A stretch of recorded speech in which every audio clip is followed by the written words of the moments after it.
Hey gang, Lyshorn here, or as some of you from a game that was created back in the, 80s or 90s? You might know me as Gray. But we're going to go ahead and we're going to play some Dawnbreak 2. And one thing I wanted to show is a bug slash exploit slash, oh my god, what the hell were these developers thinking? And I'm talking about Fairy Erin here. So if you look at her skill heals everybody, all the teammates currently at her strength points at 54,000 HP, which is insane when you compare against the next girl who only heals the hero at less than 10,000. And this is a huge difference between Dawnbreak 2 and Dawnbreak 1. Dawnbreak 1 does not have anything close to this. So I'm going to go ahead. I'm going to go into the guild raid. By the way, in the guild raid on Dawnbreak 2, the guild that I am in, which unfortunately I am in charge of, sucks. we are just sucking wind right now. So I'm way down here in position number 7. We're 2 bosses behind. I suck. Part of it is just we just don't have enough people. Alright, I'm going to make sure I got the right hero and fairy selected. We're going to go. And let's go. So yeah, I started this account in this guild just so that I could record the Dawnbreak 2 stories. And it just so happened that along the way, some other people joined the guild, and I'm like, okay, I guess I'll keep the guild going. And here we are. So there's like basically, I think right now we have like 3 or 4 people who log in every day. And that's about it. But anyway, I wanted to highlight what happens here in this fight. So the first time here, I'm going to go ahead. I'm going to use my character's heal, which is okay. Right? This is Santa Slut Astrid. Okay, but her next heal is going to be freaking huge. Now, the thing I don't like about this, either in Dawnbreak 1 or in Dawnbreak 2, is that you're not able to see the... actually, I take it back. In this particular mode, in Dawnbreak 1, when you are in with your guild members, you can see your guild members' health points over on the left-hand side. So you can kind of know when it's time to go ahead and do this. Alright, so I just healed a bunch of points. In Dawnbreak 1, probably about the most points I could heal in that particular time is maybe 5 or 10%. But I can heal like about 80% here on this character. And it's just because of the Dawnbreak 2 developers decided to let the game work that way. Alright. And I'm going to go ahead and do another one for myself. There we go. And there we go. So if I had team members with me, they all would have been healed at the same rate that I was. So in Dawnbreak 1, the best healer right now is the wind character named Lawrence, who's kind of fabulous. No, I don't particularly like him, but he gets the job done. Yeah, he's a violinist. Is that the right word when you call somebody who plays the violin a violinist? Anyway, that's what he does. So the other characters have, a spear or this or that, and Lawrence, his weapon of choice is a violin. Not very manly, just gonna say.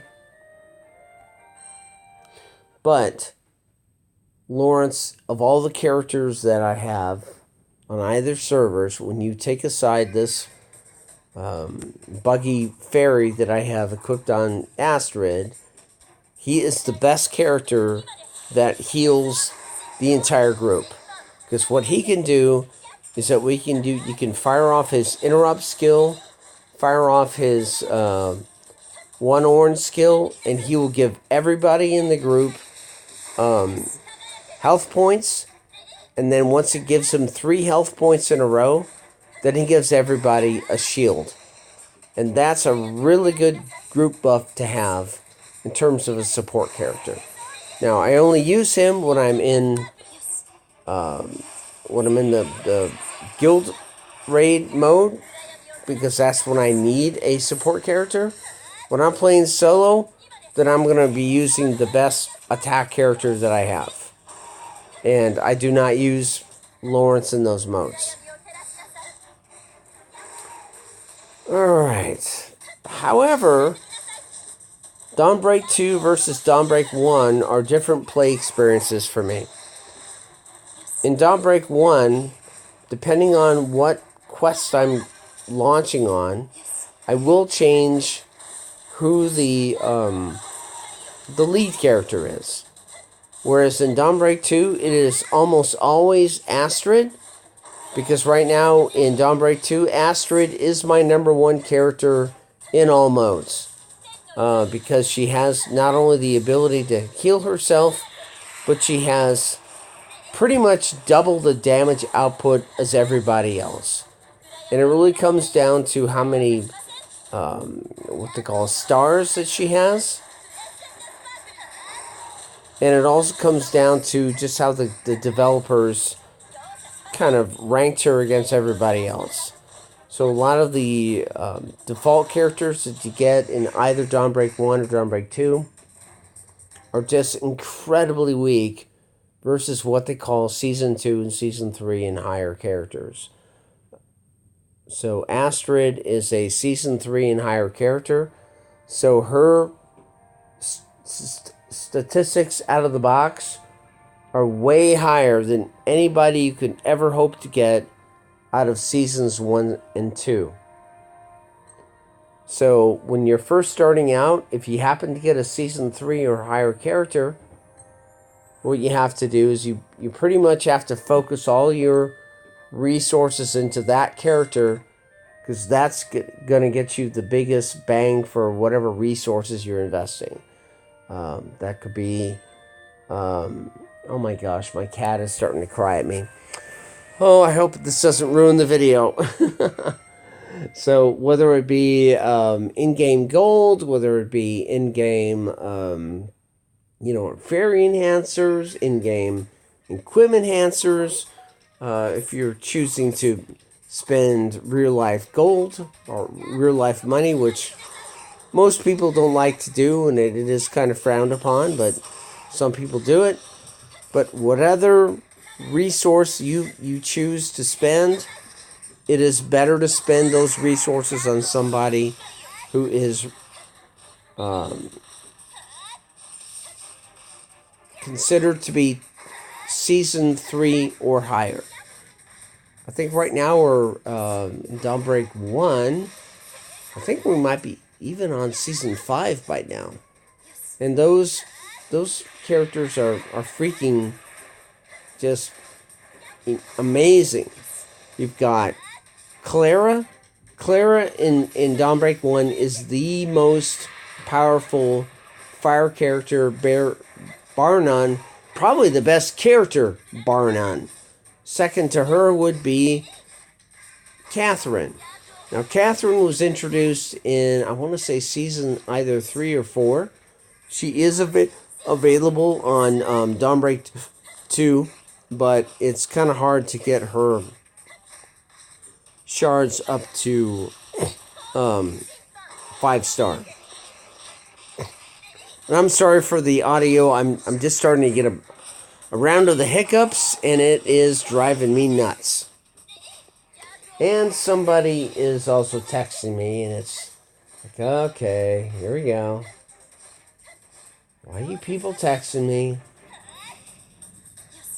It is like, right now it's like 9:30 at night. Come on, knock it off. Knock it off. What are you doing, people? Oh my. Oh my. What is this? Oh my God. I'm sorry, somebody, this is huge.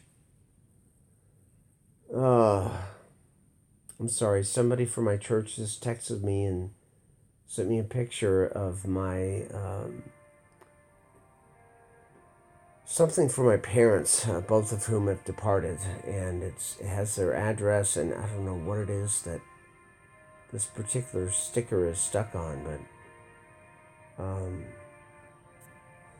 what is this? Oh my gosh, it's like a silver platter.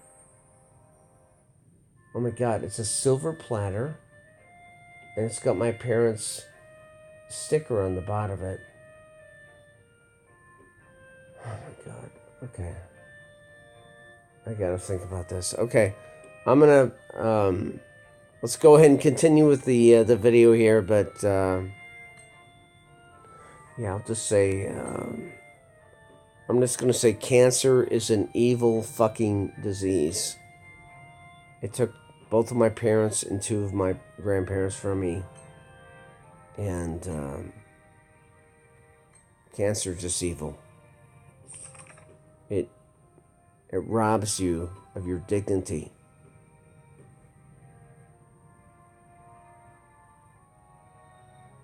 I will say though, you know, for 2 out of the 4, it a tiny little bit, it was a blessing because they knew their end was coming.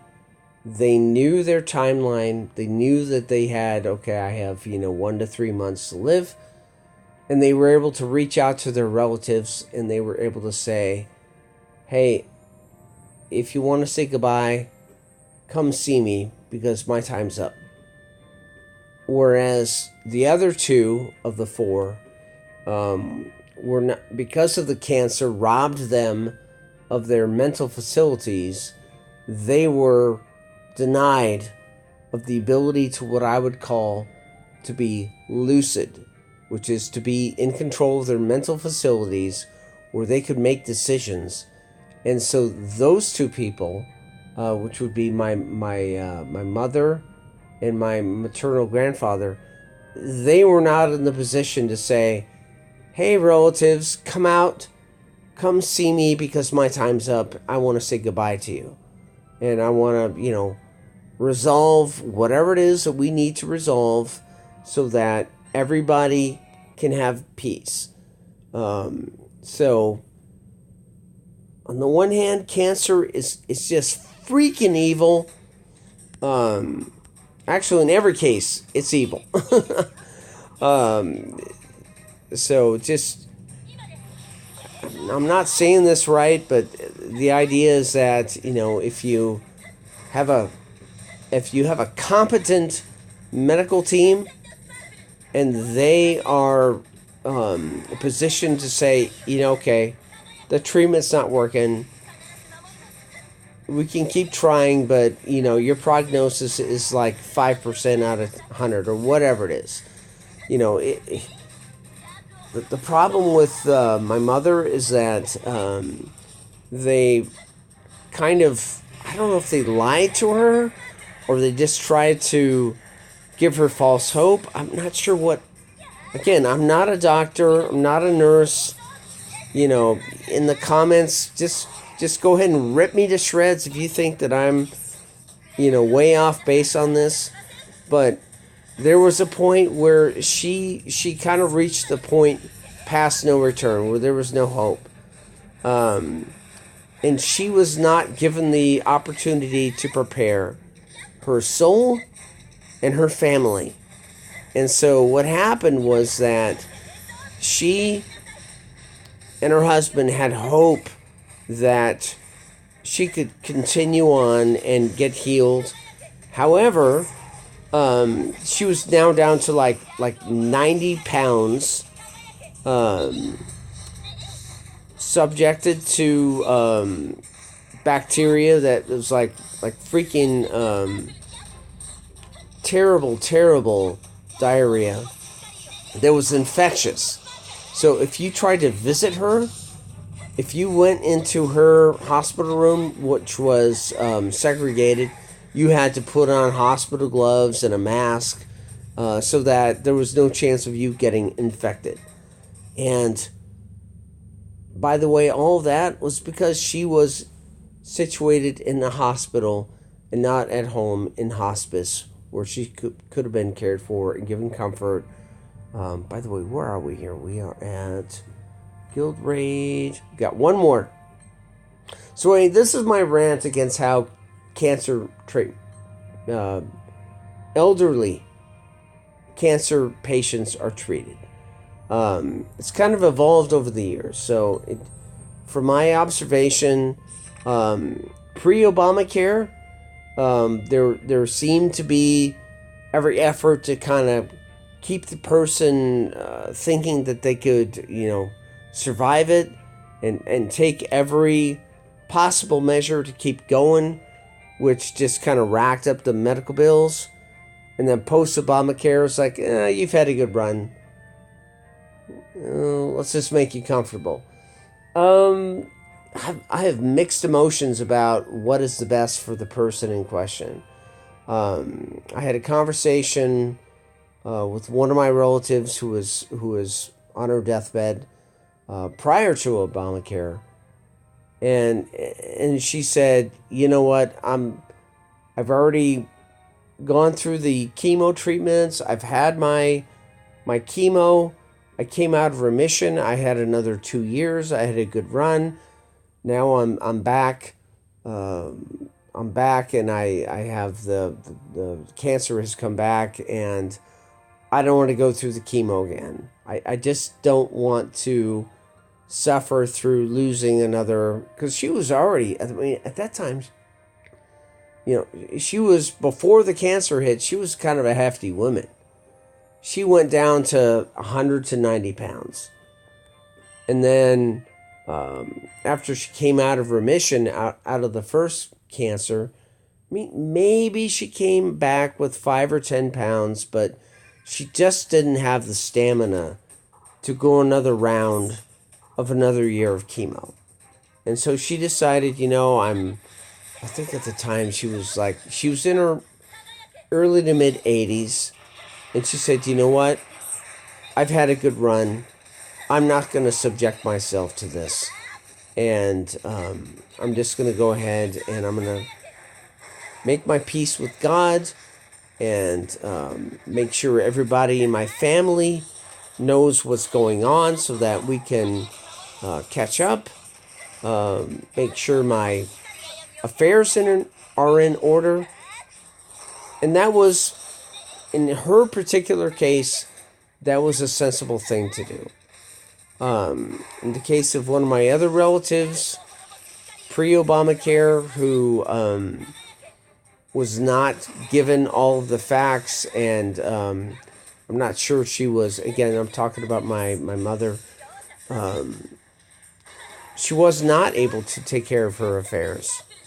And she was not able to contact all of her relatives. She did some, so there was a brief period of time where she was still lucid and she was able to, talk to some of her relatives and have phone calls and so on. But there was not that final closure that said, okay, there's a difference between I'm really seriously sick to my time's up. And I think those conversations are completely different between somebody saying, I'm in the hospital and I'm really sick and I'm not sure, what's going to happen to me, versus saying I'm terminal and I need to say goodbye to you.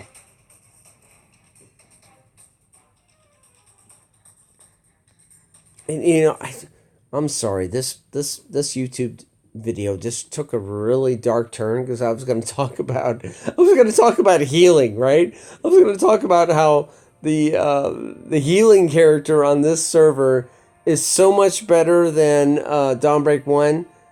And I ended up talking about my parents and my grandparents. I am so sorry, but I hope that maybe this video helps somebody. I have no idea.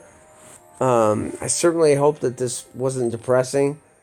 I just want to close by saying, if you do have somebody who is very sick, yeah, do everything you can to save that person. Give everything you can to give that person hope. But also be looking at if there is a point where, it's just not going to turn around. At some point, I would say, bringing in somebody from hospice to have a conversation. The people from hospice are very compassionate, and let the person, and they have to be lucid. Okay, you cannot force this thing on a person who is not lucid. So if the person is not in control of their own intelligence, their own emotions, if they're not sure, who's in the room, who you are, this is a different conversation. But if the person is still in a position where they are in control of their mental faculties, that person has to make the call. It's very important that you do not try to enforce that decision on them. That person needs to make the decision. And by the way, I am totally against the idea of euthanasia. I think that's disgusting. But I do think that, once, that could be another video for another day. Why am I not in favor of a person suffering, and yet I'm against euthanasia? That could be another discussion. That being said, you know what? I'm going to close this video down because this video was a train wreck. Everybody have a good night. Dawnbreak 2, okay.